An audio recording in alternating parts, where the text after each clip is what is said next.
భయంకరమైన సొంత డబ్బా ఉంటదండి కృష్ణుడు.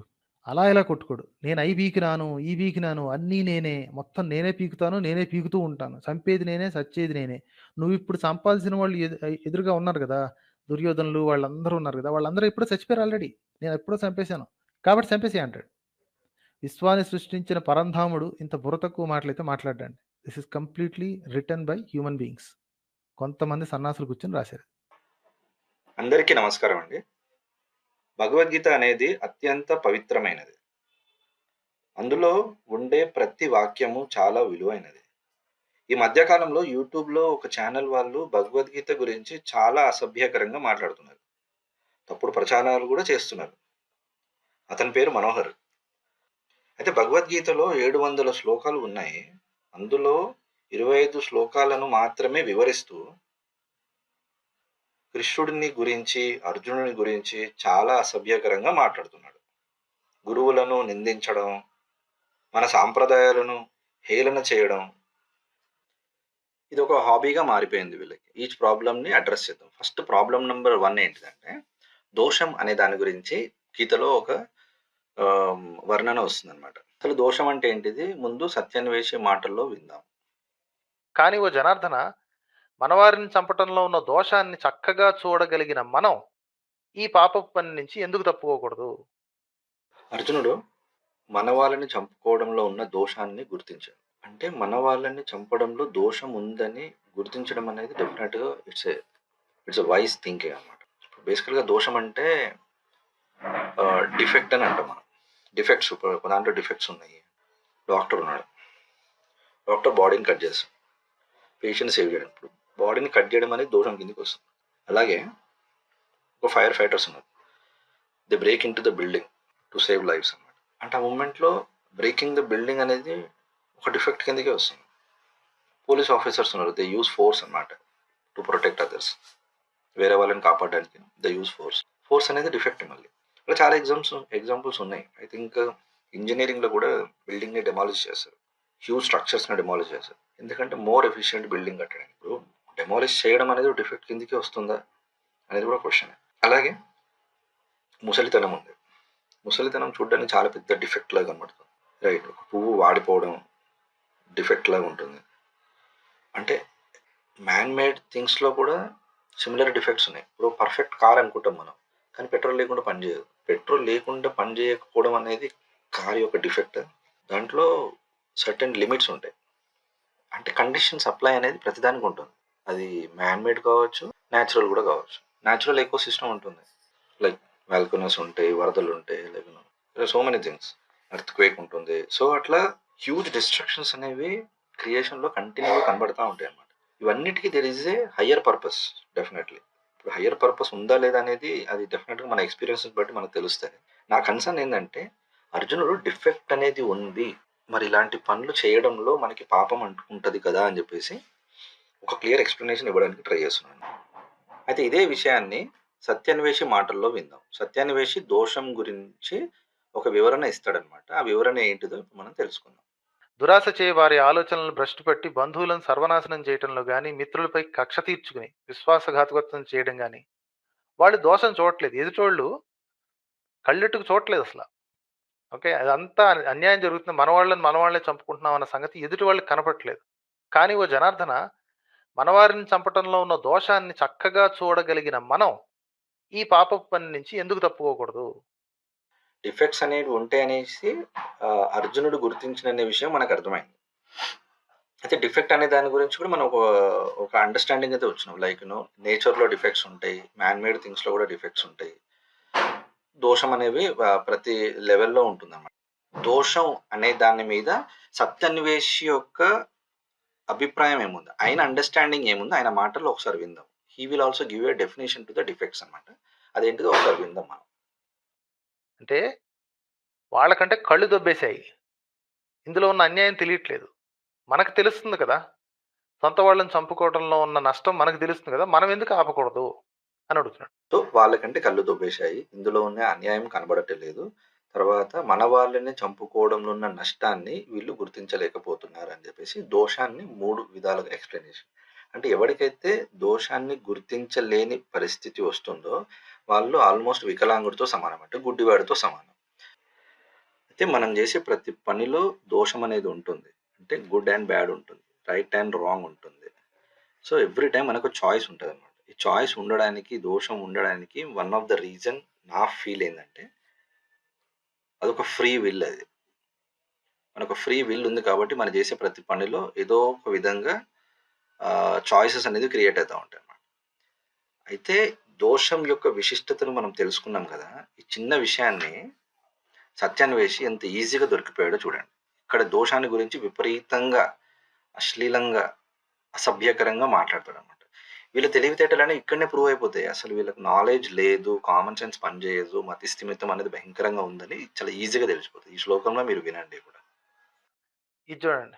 48 తన సహజ సిద్ధ స్వభావంచే జనితమైన కర్తవ్యములను వాటిలో దోషాలు ఉన్నా సరే ఎన్నటికీ విడిచిపెట్టరాదు. ఏంటండి?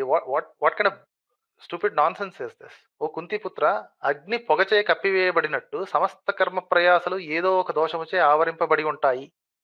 ఎవరు తయారు చేయమనాలండి? ఇప్పుడు కృష్ణ పరమాత్ముడే కదా మొత్తం ప్రపంచం అంతా తయారు చేసింది.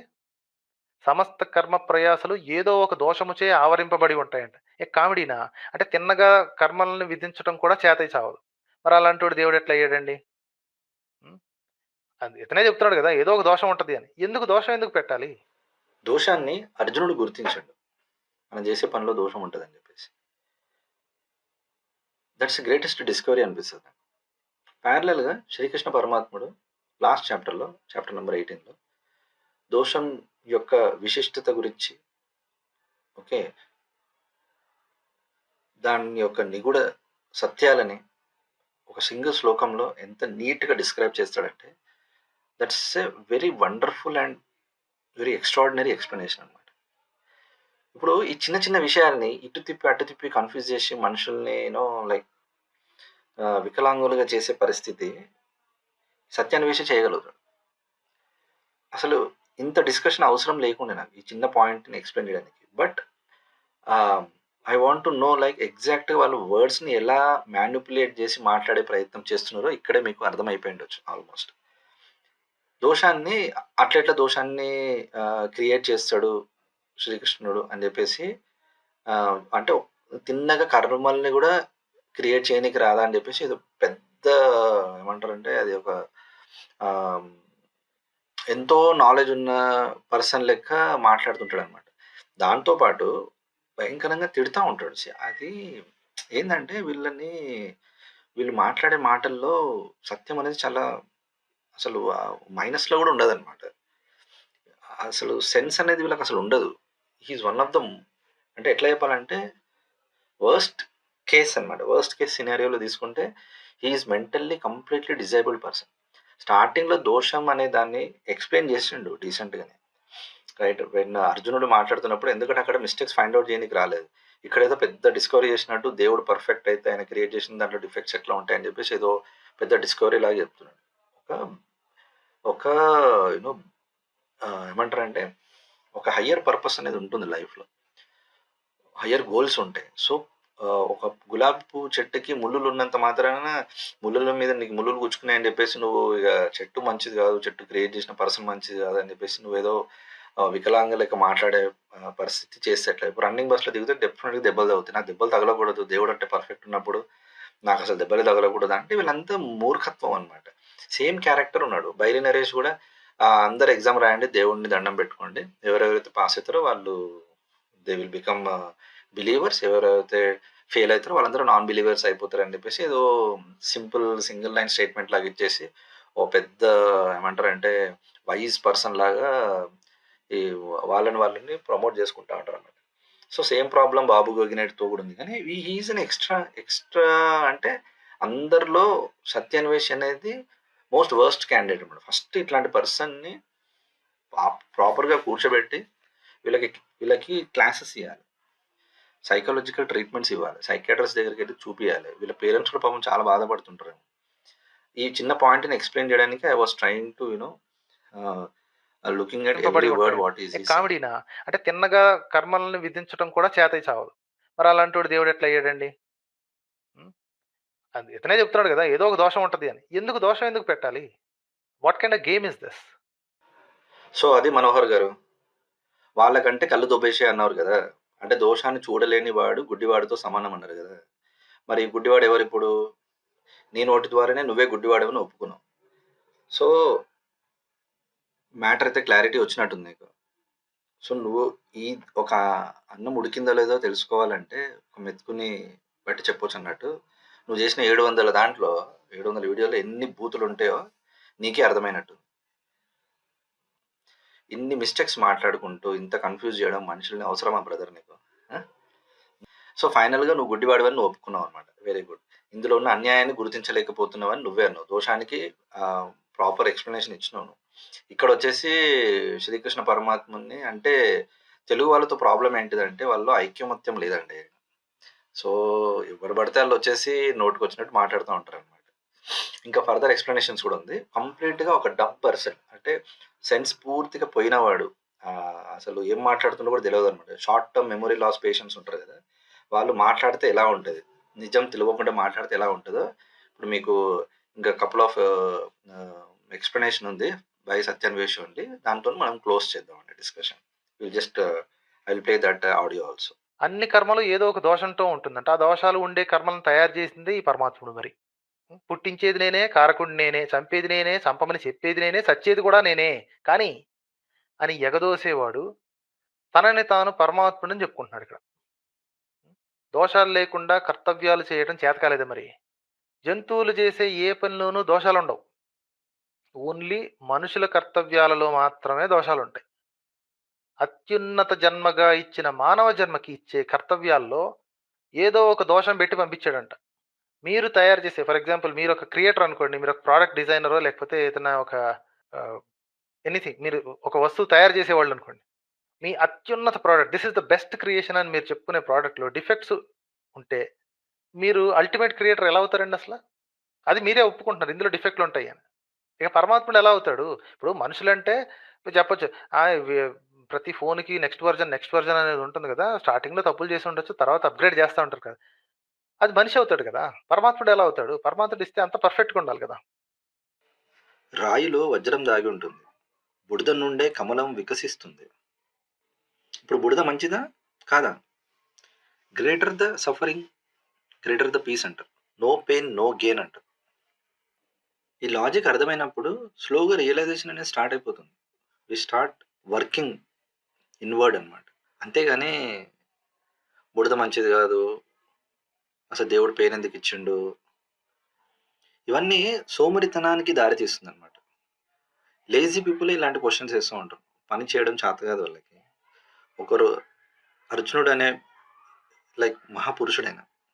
ఆయన గొప్పతనాన్ని వేరే వాళ్ళు పొగుడుతుంటే తట్టుకోలేరనమాట. తట్టుకోలేక వాళ్ళని కించపరిచి, వాళ్ళని దూషించే ప్రయత్నాలు చేస్తా ఉంటారనమాట. ఇది సో సిల్లీ థింగ్ ఇది. ఇలాంటి పనులు చేసేవాళ్ళు క్లియర్‌గా అర్థమైపోతది. వీళ్ళు దేనికి పనికిరారు అని జెప్పేసి. I don't think he will change. కావాలని చేస్తుంటారనమాట ఇలాంటి వాళ్ళు ఈ పనులన్నీ. ఇంపర్ఫెక్షన్స్‌లో పర్ఫెక్షన్స్ ఉండడం. అది నేచర్ యొక్క మిరాకిల్ అనమాట. So, there is lot of beauty in this world, in this nature and in this creation. అది అర్థం చేసుకోవాలంటే కొంచెం మన నాలెడ్జ్‌ని పక్కకు పెట్టి నేచర్‌ని ఫాలో అవ్వడం నేర్చుకోవాలి. It takes time but it's okay. జనరల్‌గా భగవద్గీతని చదవాల్సిన అవసరం కూడా లేదు. కామన్ సెన్స్ పనిచేస్తే డెఫినెట్‌గా మన థింకింగ్ కూడా సిమిలర్ లైన్స్‌లోనే ఉంటుందన్నమాట. ఆ డివైన్ నాలెడ్జ్ అనేది ఆ బుక్‌లో యూ నో ఇన్‌స్క్రైబ్ చేసి ఉందన్నమాట. ఒక ఒక గురువు శిష్యుల మధ్యలో డిస్కషన్స్, ఒక ఫ్రెండ్స్ మధ్యలో డిస్కషన్స్. అది కూడా వార్‌కి ముందు. ఇట్స్ అన్ అల్టిమేట్ సిట్యుయేషన్ అన్నమాట. And everybody should love Bhagavad Gita. I want to close this saying Hare Krishna, Krishna Krishna, Hare Hare, Hare Rama, Rama Rama, Hare Hare. Thank you, Andy.